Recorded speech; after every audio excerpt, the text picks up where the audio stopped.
Olá, tudo bem? Voltei para conversar com vocês sobre este livro, O Evangelho segundo Jesus Cristo, do meu autor favorito, José Saramago. Depois de muitos anos, eu fiz uma releitura deste livro e ainda estou deveras impactado com esse livro. De antemão, eu já vou afirmar algo por aqui. Prevejo haters. Então, eu não respondo a haters, tá bom? Então não adianta, quer colocar lá, fique à vontade, mas eu acho que é perder tempo, porque isto aqui é um romance. Se você não consegue distinguir a diferença entre um romance e um ataque explícito à religião, você não é bem-vindo. Então, vamos lá, pessoal. Agora vocês, queridos, vamos conversar sobre este livro aqui. Bom, eu não vou falar muito sobre o Saramago, tá bem? O Saramago é um autor português, todo mundo conhece, ganhou Nobel, amicíssimo do Jorge Amado, é um cara que tem documentário dele sobre a relação dele com a Pilar, eu tenho vários livros dele aqui. Outro dia o Felipe Mafagafo me perguntou quantos livros eu tinha lido dele, eu não sei, eu contei uns 15, porque tem outros que eu não tenho aqui, mais ou menos por aí. Eu gosto muito mesmo do Saramago, gosto do jeito que ele escreve e principalmente do que ele fala. E se você não conhece a história desse livro, você conhece a história desse cara, se você é ocidental. Seguramente você... o pessoal de Portugal também, né? Tem um pessoal aí em Portugal que me assiste, então um beijo pra vocês. Faz tempo que vocês não se manifestam. Se a Dora estiver me vendo, um beijo, Dorinha, de Portugal. Vamos falar então sobre este livro aqui, cara. Primeira coisa, este livro começa com a descrição de uma imagem. E nessa descrição dessa imagem, que é a parte onde Cristo é crucificado, Saramago dá a descrição das personagens principais que estão em volta, né, daquela imagem, e a imagem clássica, e ele dá um alerta de spoiler aí, fundamental, logo na primeira página. Isso aqui é papel e tinta e nada mais. Então, o que ele já, se você já entendeu a ideia, ele está querendo dizer não só daquela imagem, claro, mas deste livro aqui. Ele está falando que isso é papel e tinta e nada mais. Em uma das entrevistas ele foi questionado como ele, sendo ateu, poderia falar sobre Jesus Cristo. Ora, ele pode falar sobre Jesus, né? Porque ele conhece, ele cresceu sob a Igreja Católica, com o pensamento cristão, o nosso calendário, é calendário cristão, então não tem como muito fugir disso, né? Então, a mesma coisa eu, apesar do meu ateísmo, eu fui católico durante muitos anos, fiz catecismo, enfim, então a gente conhece bem essa história, né? Só que aqui ele vai dar uma subvertida boa nessa história, até porque o Evangelho é segundo Jesus Cristo, não segundo as outras pessoas que interpretaram, né? Eu tive de fazer um roteiro, coisa que habitualmente eu não faço. Vocês sabem que meus vídeos são seguidos na maioria das vezes. Eu prefiro fazer assim, mas eu tive que fazer um roteiro porque eu quero falar algumas coisas que eu considero relevantes e não quero esquecê-las. Então eu fiz um pequeno roteirinho, então de vez em quando vai aparecer uma pausinha aí, é porque eu tava dando uma colada aqui do meu lado no roteirinho que eu fiz das coisas que eu gostaria de falar para vocês. Assim, uma das coisas que é importante nesse livro é a questão da polissemia. Assim como há polissemia bíblica, né? Tem gente que interpreta do jeito que lhe convém, há várias formas de você interpretar este livro, né? E eu percebo que as pessoas que assim rejeitam demais o livro, não pela forma como foi escrita, mas pelo que ele diz, têm uma interpretação muito pessoal, ficam muito magoadas pelas coisas que ele fala, porque ele desacraliza Maria, desacraliza de certa forma Jesus. E isso para alguns é praticamente um crime, né? Jesus, ele tem um plano, ele vai descobrir isso de uma forma bem mais lá na frente na narrativa, porque a gente vai conhecer a história de Jesus desde a sua concepção, e aí já começa um grande problema. Quem anuncia a Maria que ela vai conceber uma criança, mas não explica quais são esses planos de fato, é um anjo, e aí bota-se um grande ponto de interrogação nesse anjo aí, que vai acompanhar a história até o seu final. E ele não dá muitos detalhes para ela, até porque as mulheres são descritas no livro como seguramente eram tratadas à época. eram seres de segunda classe, serviam os homens, comiam o que sobrava, não tinha muita voz, eram separadas dos homens. Então, a imagem que até muitos filmes colocam de Maria, né, nesse livro fica bastante diferente. E Jesus vai ter conhecimento de qual é esse plano, de tudo que aconteceu muito tardiamente. O pai dele, as passagens bíblicas, como por exemplo a passagem que diz que o pai dele conseguiu salvá-lo, né? Enfim, os pais conseguem salvá-lo porque o rei está mandando matar todas as crianças que têm uma certa idade por conta de uma profecia do nascimento de um Messias. E essa culpa de Jesus, que José também teve essa culpa e ele vai morrer na cruz no livro, o Jesus vai acompanhar o resto da sua vida, ele vai ter pesadelo com essa culpa, com o pai, o resto da vida. E ele não consegue perdoar o pai. E isso que é muito triste. A relação que Jesus Cristo tem com a família, ela é muito complicada, porque ele queria entender por que é que o pai dele não salvou todas aquelas crianças e salvou a ele apenas e simplesmente. Muitos inocentes foram mortos por conta desse plano. E por que Deus também não impediu? Afinal de contas, Deus poderia ter impedido, né? O narrador em terceira pessoa, ele é onisciente, onipresente, mas parcialmente. Em alguns momentos, ele vai falar na narrativa pra gente, fala assim, olha, essa parte aí, a gente não pode falar muito, porque a gente não estava lá para prever, a gente estava acompanhando o que estava acontecendo agora, mas aquilo lá a gente não vai poder conversar muito, porque a gente não vai poder afirmar o que aconteceu não. Então é um narrador que, a certo modo, ele é parcialmente onisciente.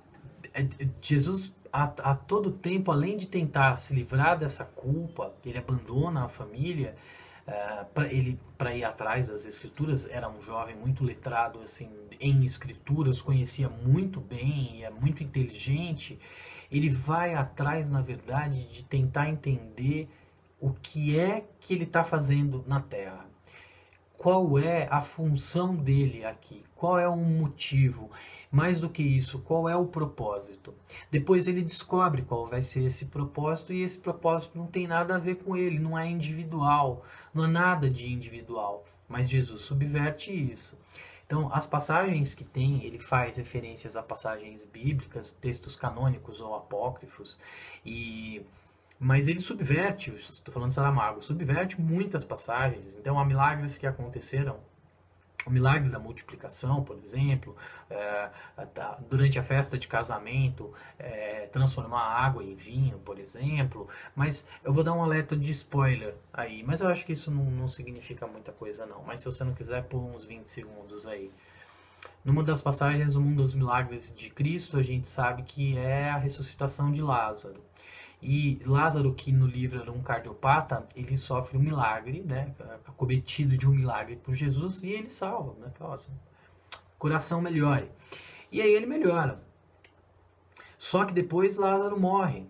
Jesus sofre muito com isso. E ele sabe que ele já teve os seus conhecimentos para isso, que ele tem o poder de ressuscitar Lázaro.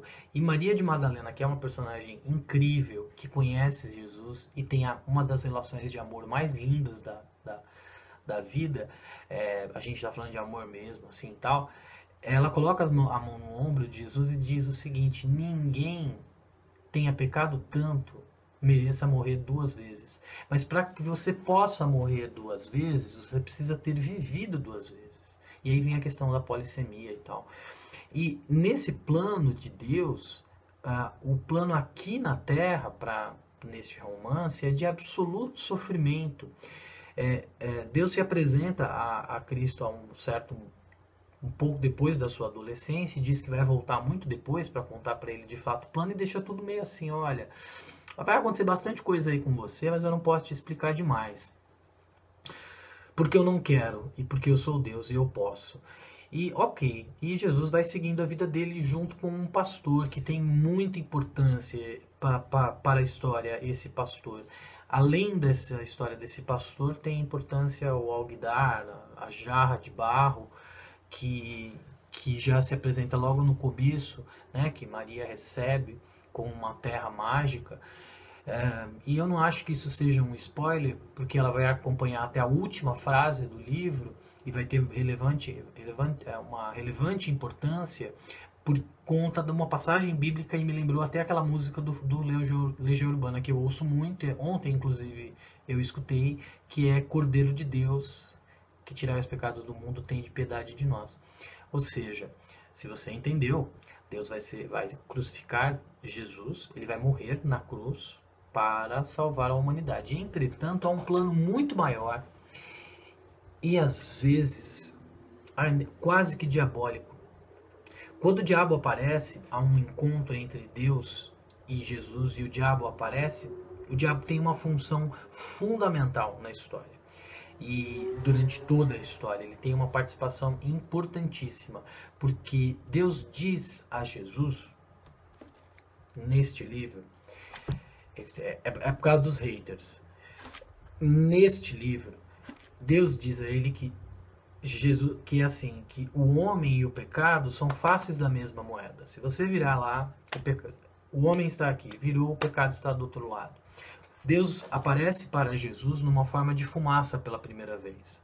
E de um segundo momento que ele se apresenta a Jesus, ele já se apresenta na forma de uma pessoa, um cara barbudo, um judeu rico, ornado em ouro, e ele conta meio que impaciente assim para Jesus, porque Jesus é um cara muito questionador, porque que ele pensa tudo isso, qual é o plano dele. E aí eu acho que não devo falar, porque aí vai ser um grande spoiler, mas tem uma hora que Jesus entende, fala, ok, Deus, eu entendi o que você quer me dizer, mas eu quero saber o preço. Ele falou, o preço é a sua vida. Ele falou, tudo bem, eu também isso eu já entendi, firmeza. Eu vou morrer na cruz com muito sofrimento, vai ser horroroso, vai ser uma carnificina. Isso eu já entendi. Mas eu quero saber o preço maior que isso vai ser pago. Quantos vão morrer? Tem uma sequência de algumas, sei lá, 7, 8 páginas, em que Deus vai relatando para ele todos os nomes que ele conhece e as mortes dessas pessoas por conta desse plano maior de Deus. E isso pode ser um pouco enfadonho no início, porque Saramago já tinha feito isso no A Caverna. Na Caverna ele tem páginas e páginas ele descrevendo o que tinha dentro daquele shopping que foi construído. E ele vai dando uma angústia, porque não para, aquilo não acaba, e você lê e lê e lê sem parágrafo, só separado por vírgula. Tem uma hora que até Deus fica enfadado, falando, esse eu me esqueci, como é que ele vai morrer? Ele fala, desse jeito mesmo, assim. Isso eu não me lembro. Esse vai ser degolado, esse vai ser queimado. Ele fala sobre as cruzadas, e o diabo fala para ele, fala assim, olha, eu tenho uma previsão, uma capacidade de prever, de enxergar o futuro, mas como eu sendo o pai da mentira, eu não posso lhe afirmar se isso vai ser verdade ou não. E a capacidade que o Saramago tem de fazer a intertextualidade com outras obras, ele cita até Fernando Pessoa, e essa é uma passagem que é impactante.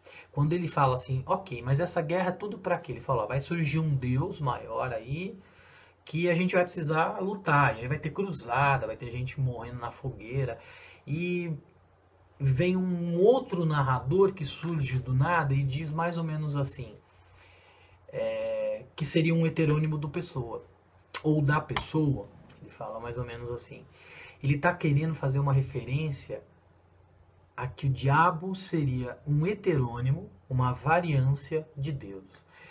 Putz, cara, essa hora é foda, porque quando eles se apresentam juntos, Deus e o diabo, tirando o fato do diabo estar vestido de uma outra maneira, ter algumas certas feições mais classicamente demoníacas, e principalmente relacionada a porco, lembre-se que para judeus porco é um animal impuro,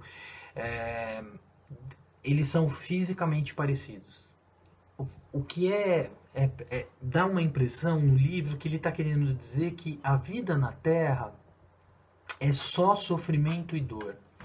Mas ele dá uma dica de que o que surgiu, essa ideia, Deus teve acho que eu vou fazer isso, foi derivada de uma insatisfação dele, pessoal.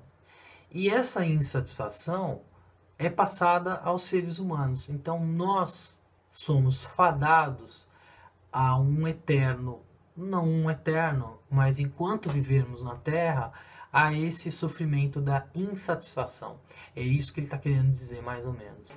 Muitas passagens bíblicas são subvertidas. Então, tem o milagre da multiplicação, tem o milagre, sei lá, o levanta-te e anda. Essa do levanta-te e anda é sensacional, mas eu não vou falar.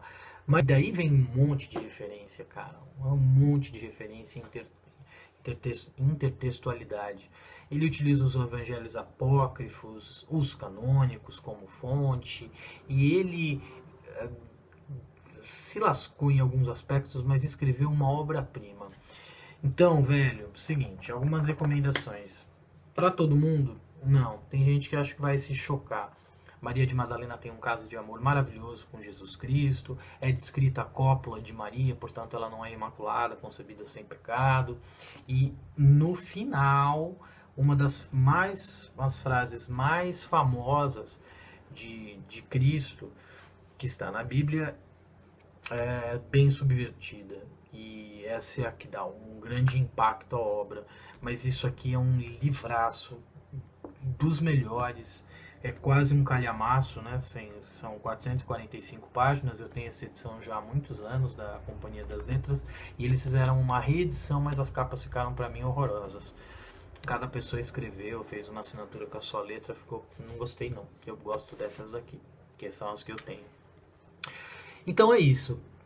Amei o livro, não dou nota para livro, mas para esse eu dou nota 10. Não há nada que me desabone nesse livro, em nenhum momento eu fiquei enfadado, com vontade de parar, pelo contrário, dificilmente eu fico assim, ai, tá acabando o livro. E esse eu fiquei realmente, falei, poxa vida, tá acabando e eu vou ficar órfão. E me deu vontade de ler Caim agora, beleza? Então, se você tem vontade, tá aqui, ó, livraço de primeira qualidade, literatura de alta literatura mesmo, tá bem? Sigamos com as nossas leituras, menos haters no coração. Se você for hater e quiser fazer alguma crítica à minha interpretação e análise, você é super bem-vindo, mesmo sendo hater. Agora, se você vier aqui só pra falar bosta, velho, vai tomar no seu cu, tá bem? Um grande beijo no seu coração e que Deus ou o diabo te abençoe.